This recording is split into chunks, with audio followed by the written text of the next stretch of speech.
ಹೇಳಿ ಸ್ವಾಮಿ, ರಾತ್ರಿ ಗಂಗನ್ನ ಆ ಹಾವು ಯಾಕೆ ಕಚ್ಚಲಿಲ್ಲ? ಶಾಪ ದೂರ ಆದಾಗೇನಾ?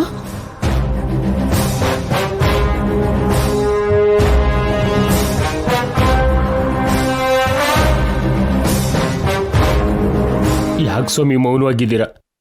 ಆ ಶಾಪ ದೂರ ಆಯ್ತು ಅಂತ ಒಂದ್ ಮಾತು ಹೇಳಿ ಸ್ವಾಮಿ, ಸಾಕು. ನನ್ನ ಕೈಯಲ್ಲಿ ಇಲ್ದೇ ಇರೋದನ್ನ ನನ್ನ ಬಾಯಿಂದ ಹೇಗೆ ಹೇಳಪ್ಪ? ನಿಮಗೆಲ್ಲ ಗೊತ್ತಲ್ವ ಸ್ವಾಮಿ, ಹೇಳಿ ಸ್ವಾಮಿ. ಶಾಪ ಇನ್ನೂ ದೂರ ಆಗಿಲ್ಲಮ್ಮ. ಅವಳಿಗೆ ಸಾವು ಇನ್ನು ಹತ್ರದಲ್ಲೇ ಇದೆ.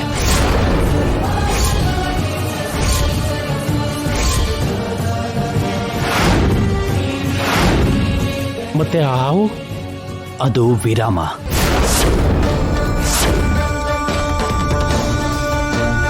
ಮೃತ್ಯು ಗಳಿಗೆಯಲ್ಲೇ ಸರ್ಪ ಕಚ್ಚಬೇಕು. ಕಚ್ಚುವಂತ ಸಮಯಕ್ಕೆ ಗಳಿಗೆ ಬದಲಾಯಿತು. ಅಮೃತ ಗಳಿಗೆ ಬಂತು. ಆ ಸಮಯದಲ್ಲಿ ಕಚ್ಚಿದ್ರೆ ಮರಣ ಸಂಭವಿಸಲ್ಲ. ಅದು ಶಾಪಕ್ಕೆ ವಿರುದ್ಧ. ಅದಕ್ಕೆ ಆ ಸರ್ಪ ಕಚ್ಚಿಲ್ಲ ಅನ್ಸುತ್ತೆ. ಅಂದ್ರೆ ಹಾವು ಇನ್ಯಾವತ್ತೂ ಕಚ್ಚಲ್ವ ಸ್ವಾಮಿ? ಇವತ್ತು ಕಚ್ಚಲ್ಲ. ಅಮೃತಗಳಿಗೆ ದಾಟಿ ಮತ್ತೆ ಮೃತ್ಯುಗಳಿಗೆ ಬಂದಾಗ್ಲೇ ಶಾಪ ಸರ್ಪಕ್ಕೆ ತಿಳಿಸುತ್ತೆ.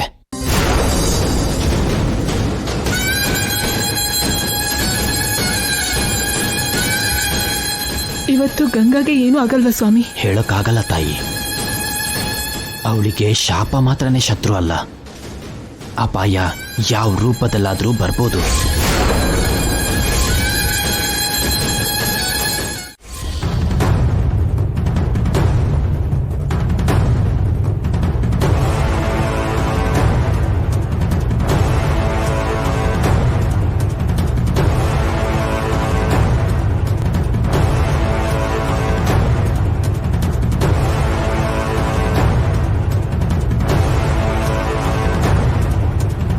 ಸ್ವಲ್ಪ ಬೇಗ ಹೋಗ್ರಿ, ಒಳ್ಳೆ ಎತ್ತಿನ ಗಾಡಿ ತರ ಹೋಗ್ತಾ ಇದ್ದೀರಲ್ಲ.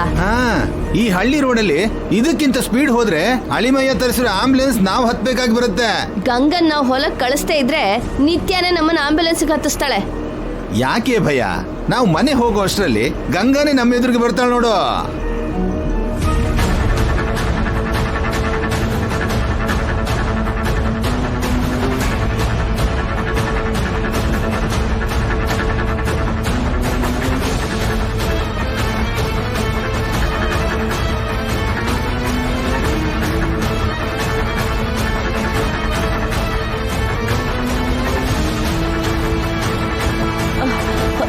ಅಲ್ಲೋಡ್ರಿ, ನಿಮ್ ನಾಲ್ಗೆ ಮೇಲೆ ಮಚ್ಚೆ ಇದ್ಯಾ? ನಿಜವಾಗ್ಲೂ ಗಂಗಾ ಎದುರುಗಡೆ ಬರ್ತಿದ್ದಾಳೆ.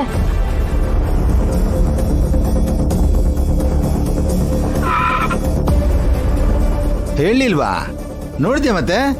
ಏನ್ ಅಂದ್ಕೊಂಡಿದ್ಯಾ ನಾನಂದ್ರೆ? ಎಲ್ಲ ಚೆನ್ನಾಗೇ ಇದೆ, ಆದ್ರೆ ಅವಳು ಇಷ್ಟಾದ್ರೂ ಯಾಕೆ ಸಾಯ್ತಿಲ್ಲ? ಯಾಕೆ ಕೊನೆ ನಿಮಿಷದಲ್ಲಿ ಸಾವಿನ ಪಾರಾಗ್ತಿದ್ದಾಳೆ? ಏನ್ ಅವಳ ಅದೃಷ್ಟ? ಗಂಗಾ ಯಾರಿಗೆ ಪಾಪ ಮಾಡಿದಾಳೆ? ಎಲ್ರಿಗೂ ಒಳ್ಳೇದೇ ಅಲ್ವಾ ಮಾಡಿದಾಳೆ. ದೇವ್ರು ಯೋಚನೆ ಮಾಡ್ತಿದ್ದಾನೆ ಅನ್ಕೋಬಹುದು ಅಲ್ವಾ? ಅಂತ ಒಳ್ಳೆ ವ್ಯಕ್ತಿನ ಮೇಲೆ ಯಾಕೆ ಕರ್ಕೊಂಡು ಹೋಗ್ಬೇಕು ಅಂತ ಯೋಚನೆ ಮಾಡ್ತಿದ್ದಾನೆ ಅನ್ಕೋಬಹುದು ಅಲ್ವಾ?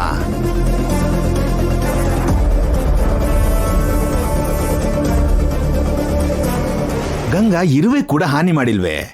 ಗಂಗಾಗೆ ನಾವು ಮಾಡಿರೋ ಮೋಸಕ್ಕೆ ಗಂಗಾ ಸ್ಥಾನದಲ್ಲಿ ಬೇರೆ ಯಾವ ಹುಡುಗಿ ಇದ್ದಿದ್ರು ನಮ್ಗೆ ಒದ್ದು ಓಡಿಸ್ತಿದ್ರು. ಆದ್ರೆ ಗಂಗಾ ನಮ್ಮನ್ನ ಮನೇಲಿ ಇಟ್ಕೊಂಡು ನೋಡ್ಕೋತಿದ್ದಾಳೆ, ನಮ್ಮನ್ನ ಬದಲಾಯಿಸಬೇಕು ಅಂತ ನೋಡ್ತಿದ್ದಾಳೆ. ಅಂತ ಒಳ್ಳೆ ವ್ಯಕ್ತಿ ಇನ್ನೂ 100 ಕಾಲ ಬದುಕಬೇಕು ಅಂತ ಕೇಳ್ಕೋಬೇಕು ಹೊರತು ಅರ್ಧದಲ್ಲಿ ಸಾಯ್ಬೇಕು ಅಂತ ಶಪಿಸಬಾರ್ದು. ಏನೋ ಅವಳಿಗೆ ಫೇವರ್ ಆಗಿ ಮಾತಾಡ್ತಿದ್ದೀರಾ? ದೆವ್ವ ಏನಾರು ಹಿಡ್ದಿದ್ಯಾ? ದೆವ್ವನು ಹಿಡ್ದಿಲ್ಲ, ನಾನು ಅದೇನೂ ಆಗ್ಲಿಲ್ಲ. ಅಂತ ಒಳ್ಳೆ ಹುಡುಗಿ ಇನ್ನೊಂದಿನ ಜಾಸ್ತಿ ಬದುಕಿದ್ರೆ ತಪ್ಪೇನು ಅಂತ ಕೇಳ್ತಿದ್ದೀನಿ ಅಷ್ಟೇ. ಅವಳು ಬದುಕಬೇಕು ಅನ್ಕೊಂಡ್ರು ನಿತ್ಯ ಬದುಕೋಕ್ ಬಿಡಲ್ಲ. ಬದುಕಕ್ ಬಿಡ್ಲಿಲ್ಲ ಅಂದ್ರೆ ಸಾಯಿಸ್ಲಿ, ನಮ್ಗೇನಾಗ್ಬೇಕು? ನಮ್ ಸ್ವಪ್ನ ಆಮೇಲೆ ಸೊಸೆಯಾಗಿ ಹೋಗ್ಬೇಕು ಅಷ್ಟೇ ಅಲ್ವಾ? ಅಂತ ಒಳ್ಳೆ ಕೆಲಸ ಆಗ್ಬೇಕು ಅಂದ್ರೆ ಆವಾಗ ಹೀಗೆ ಅಲ್ಪ ಸ್ವಲ್ಪ ಒಳ್ಳೇದ್ರ ಬಗ್ಗೆ ಮಾತಾಡ್ಬೇಕು ಕಣೆ. ಅಷ್ಟೇ ಅಲ್ವಾ? ತಾವು ಅಪ್ರೂವಲ್ ಆಗಿ ಬದಲಾಗಿಲ್ವಲ್ಲ. ನಾನು ಒಳ್ಳೆಯವನಾಗಿ ಬದುಕಬೇಕು ಅಂದ್ಕೊಂಡ್ರು ನೀನ್ ಬದಲಾಗೋಗ್ ಬಿಡ್ತೇನೋ? ಏನೋ ಏನಿಲ್ಲ, ಅಲ್ಲೋಡು ಅಳಿಮಯ್ಯ ಗಂಗಾ ಬಂದ್ರು, ಇಳಿ. ಏನಾದ್ರೂ ಸಮಸ್ಯೆನೇ ಚಿಕ್ಕಮ್ಮ? ಏನಿಲ್ಲಮ್ಮ, ನಮ್ ಹೊಲದ ಕಡೆಗೆ ಹೊರಟಿರೋ ಹಾಗಿದ್ದೀರಾ? ಏಯ್ ಪೌಡ್ರು ರಾಮಕೃಷ್ಣ, ನೀನ್ ಬಾಯ್ ಮುಚ್ಚು.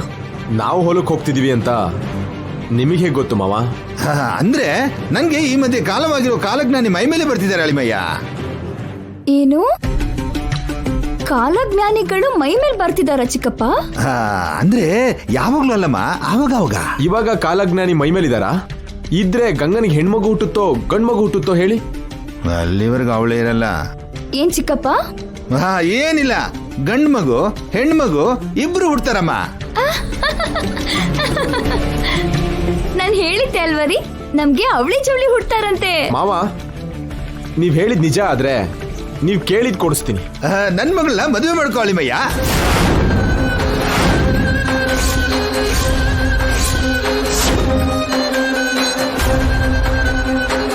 ವಾಟ್?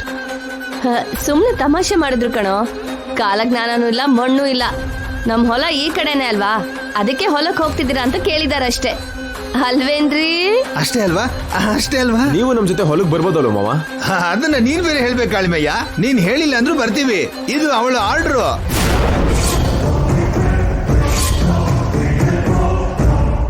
ಯಾರ ಆರ್ಡರ್? ನನ್ನ ಆರ್ಡ್ರಮ್ಮ. ನೀನ್ ಯಾವಾಗ್ಲೂ ನೋಡ್ಕೋತಿರ್ಬೇಕು ಅಂತ ನಾನು ಇವ್ರ ಹತ್ರ ಹೇಳಿದ್ದೆ. ಅದು ಸರಿ, ಹೊರಡಿ. ಬನ್ನಿ.